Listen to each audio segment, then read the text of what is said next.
Good morning. Welcome to Breakfast with Charlie State and Naga Monchetti. Our headlines today. 30 years of hurt come to an end as Liverpool are crowned Premier League champions. We are live inside Anfield, one of the great sporting venues, as this club celebrates a glorious return to the top of the English game. Merseyside police say it was unfortunate that thousands of fans defied advice to stay at home, instead celebrating on the streets. The Health Secretary says he has the power to close beaches after thousands of people descended on Bournemouth, ignoring social distancing. We do have those powers, and if we see a spike in the number of cases, then we will take action. Well, after yesterday's heat came a night of thunderstorms for some. Temperatures will start to drop today, but the thunderstorms will rumble on. I'll have the details later. Good morning. It's the news that millions of would-be holidaymakers have been waiting for. Could the relaxation of rules on quarantine be just around the corner?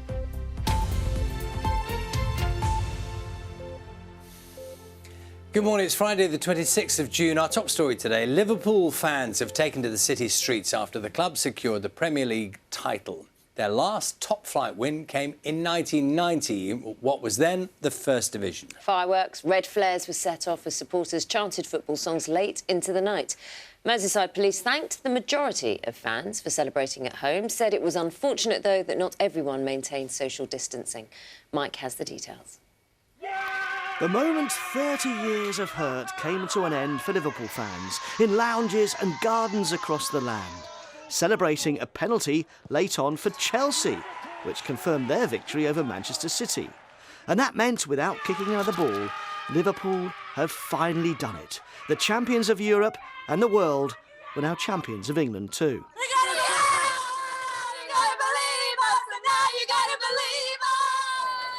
Fans had been asked to stay at home to observe social distancing, but within half an hour of the final whistle in West London, thousands had gathered outside Liverpool's home of Anfield. There were fireworks and flares, but no attempts were made to disperse the crowd by police officers at the ground, and Merseyside police said the celebrations were mostly good-natured and praised the overwhelming majority of fans that recognised now was not the time to gather together. For the players, some of whom had gathered outside their hotel, it was the most unusual way to win the title. First time it's happened in June, but they'd done what they needed to do on Wednesday night, thrashing Crystal Palace. And so last night's defeat for Manchester City meant Liverpool win the title with a record 7 games to spare. They were so far ahead before the season was suspended that lockdown had only delayed the inevitable. To wait 13 weeks, it was 13 long weeks, with uncertainty and all that, but, a lot of our fans had to wait 30 years, so, it's a short time compared to what they've had to wait. So, we hope they enjoy their night. We're certainly going to enjoy ours, and, we deserve it. This is Liverpool's 19th top-flight title, but after all their dominance of the 70s and 80s, a first since 1990, and since the Premier League was formed.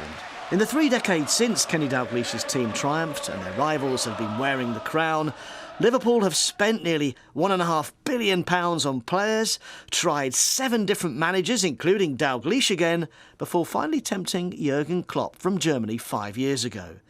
And he's slowly been building a new empire. His new champions, 23 points clear of a Manchester City team widely regarded as one of the best the Premier League has ever seen, and who just pipped Liverpool by a point last year. We've proven that we're fueled by disappointment and learning and going again the next year. And, I'm sure the hunger will stay there, and we just want to keep being successful. I think, like Rollo said, the fans have waited so long. Since I've come to the club, you know how much it means, and it's absolutely massive. So to get over the line and give them this, it is huge. We know how long they've been waiting and how much they wanted it. And the way Liverpool have dominated this season, casting their rivals aside with ease, means this already looks like the start of a new era of dominance at Anfield. And scenes like this could become common. Mike Bushell, BBC News. Well, Sally is at Anfield for us this morning. Sally, good morning to you. Celebrations, obviously. We've heard the warnings about people who did go there rather than stay at home, but the atmosphere must have been fantastic. Well, yeah, it's a mixed moment, isn't it, Naga? Because we heard in Mike's report there how Merseyside police are really keen. They've been urging people, obviously, not to come to Anfield. Lots of people, though, last night, in that moment that Liverpool won the league for the first time in 30 years, just didn't obey the rules and came here. And we can see plenty of evidence out on the streets of that this morning. In fact, there are plenty of people who I can tell you haven't been home. They've been enjoying themselves all night. Merseyside police, as Mike said, very, very keen that actually people shouldn't come here and shouldn't come here in the coming days. They've said, as we've seen throughout lockdown, not everyone adhered to the regulations in place, although the vast majority of celebrations were good-natured. A large number of people chose to congregate outside the stadium. They're really urging people not to come down here, down to this, what is one of the greatest sporting venues in this country, if not Europe. You can see why the fans would be tempted. There's plenty of security outside. You see why the fans would be tempted to come down here after so many years of wanting this to happen. But the word really is very strongly from the police not to come here. Someone else who is saying that, who I wonder maybe he'll have a little bit more influence, is the Liverpool manager Jurgen Klopp. We heard him only yesterday saying to the fans, celebrate with us, celebrate, have your moment, but please don't all meet up together. Please celebrate at home. And we know Klopp said that he'd be watching that match last night to see whether or not it meant Liverpool would win the league, but he would only be really watching it in a tactical sense, he said, to prepare for Liverpool's next game against Manchester City, which is next week. Well, I can tell you, everybody watched it together in the Liverpool team hotel, and most of them are still awake. So I think they've had quite a night. I think they certainly have. Sally, thanks so much. We'll see you later. The Health Secretary Matt Hancock has warned that the government has the power to close beaches in England if there is a spike in coronavirus cases. It comes after huge crowds descended on Bournemouth yesterday on the hottest day of the year. The council there declared a major incident after beaches were overwhelmed by visitors. John Donnison has more. Look closely and you might just be able to see the sand on Bournemouth Beach. 500,000 people visited Dorset yesterday, according to one local MP. In many parts, social distancing almost impossible. Well, having a couple of drinks, enjoying the sun. It's the closest we're going to get to a holiday this year, isn't it? We looked at it yesterday, it looked really cramped. That's why we thought we'd get here early, but there's still quite a few people. But I mean, if people get too close, they'll probably say, can you move over a little bit? I don't know what's happening that so many people think it's acceptable to come down here and use our beaches when we've got a national emergency going on. It's a national emergency and not a national holiday. But in many places it hasn't looked that way. Brighton Beach has also been busy. At Formby on Merseyside, police have put in place a dispersal zone after a number of arrests were made on Wednesday. And the government isn't ruling out closing beaches if people ignore social distancing rules. We do have that power. I'm reluctant to use it because, people have had a pretty tough lockdown, and I want people to be, obviously, everybody should be able to enjoy the sunshine. The key is to do it with respect. We do have those powers, and if we see a spike in the number of cases, then we will take action. A change in the weather might ease concerns.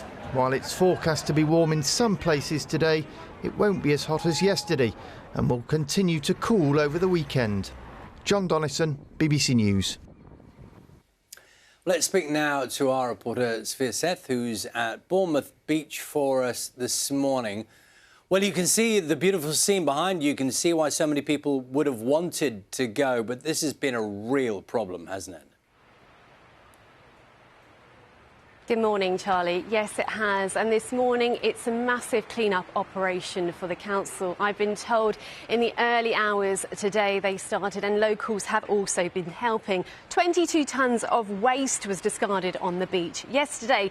Bournemouth is no stranger to visitors, but we are in unprecedented times due to their pandemic. Social distancing measures are still in place, and also local attractions and amenities here are not opened. So the thousands upon thousands of people who came to Bournemouth descended on the beaches.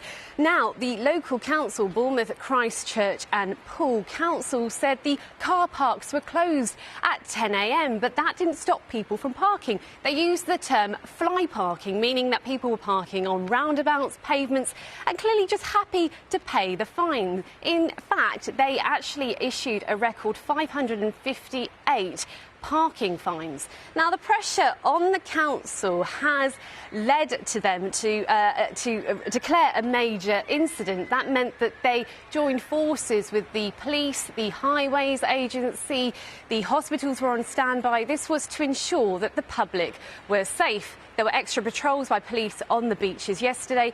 Now, for weeks, the police and the council have been urging people to not come to the town because it's not ready for people yet. Things aren't opened here, but clearly the hottest day of the year didn't stop people from coming. But they're hoping a cool day like today, I'm sure, is a welcome forecast for them. Charlie. Sophia, for the moment, thank you very much. The Labour leader, Sir Keir Starmer, will talk to his backbench MPs today. They're concerned about his sacking of Rebecca Long-Bailey. Former Shadow Education Secretary was asked to stand down after Sir Keir said an interview she'd retweeted contained anti-Semitic conspiracy theories. We can talk to our political correspondent now, Ian Watson. Ian, good morning to you.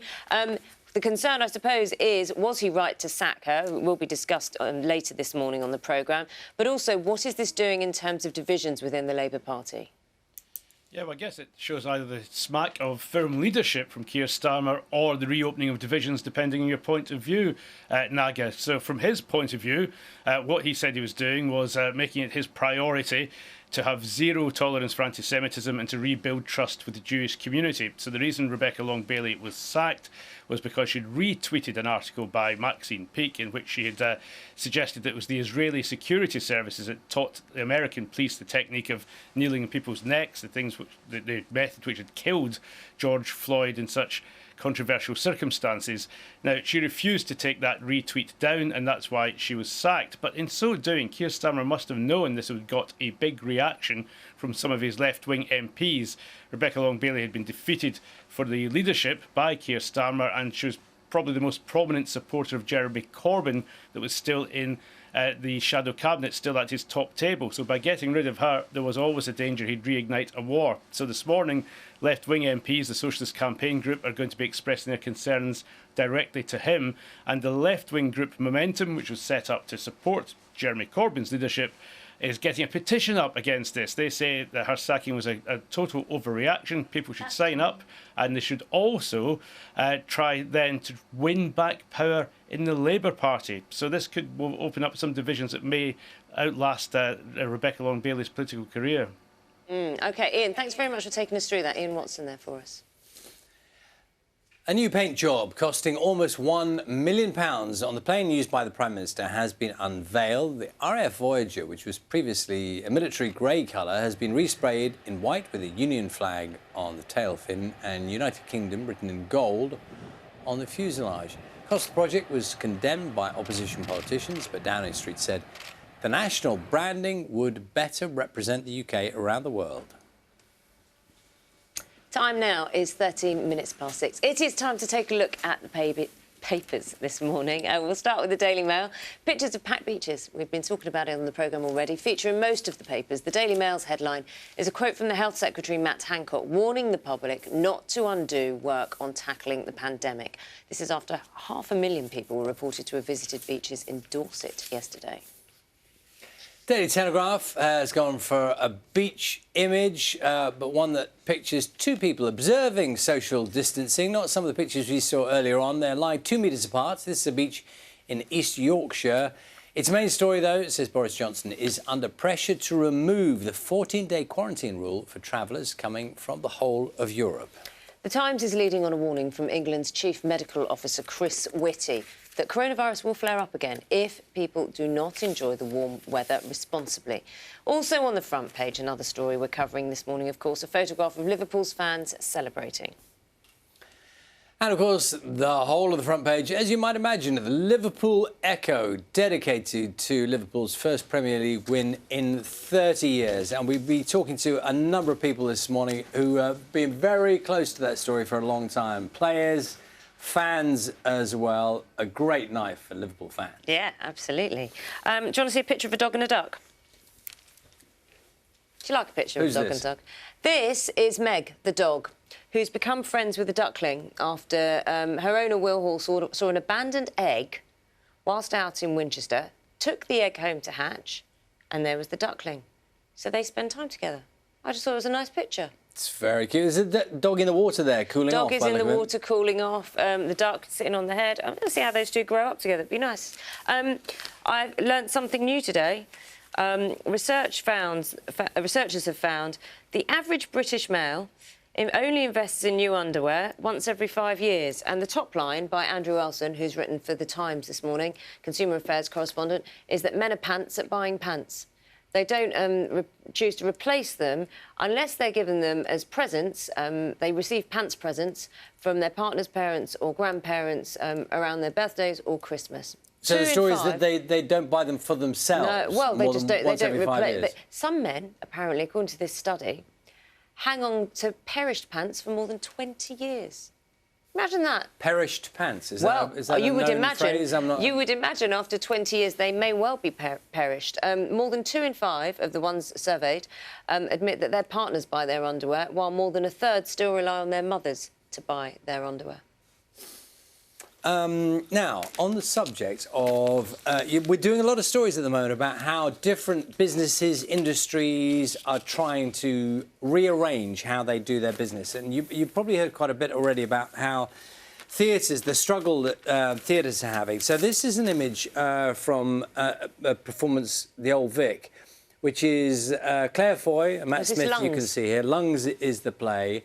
And the play itself ran last year, but they're doing a number of performances. And you can see the thing here, of course, there are no people, and that is the rules at the moment. They have rejigged the play itself, so they're social distancing themselves whilst performing.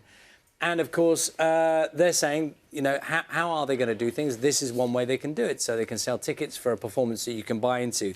We are going to be talking about it a little later on this morning with a theatre producer, also with Mark Gatiss, who's an actor and, of course, a writer himself, just about how they might do it. And I notice on this is in the Telegraph as well, they're saying, of course, as and when and if theatres are allowed to open, which row will you want to be on? Well, maybe the front row. Because there's no one... At least you have one row where there's no one near you. You're shaking your head. Then I'm shaking my head because... well, we could talk to the actors when we talk to them, but they spit, don't they, when they're projecting and everything. I don't want to be spat on. That's what people will think. I hadn't thought about that particularly, but also, there's a lot I have a whole thing about the whole front row. I don't think it's the best row in the theatre. Ian McKellen's returning as Hamlet. I just wanted to pick up on your theme. Ian McKellen's going to play the role of Hamlet. Rehearsals are beginning on Monday. Strict physical distancing, screening and PPE. They just don't know when it's going to come to the theatre, but he's returning to the role he performed 50 years ago. And how old is he now? Guess. Well, I know this, so it's not really a guess. 81. 81. 81.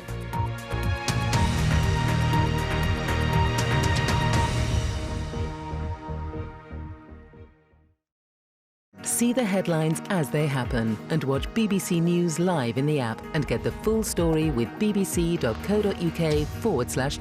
Follow the story for all the latest with BBC News.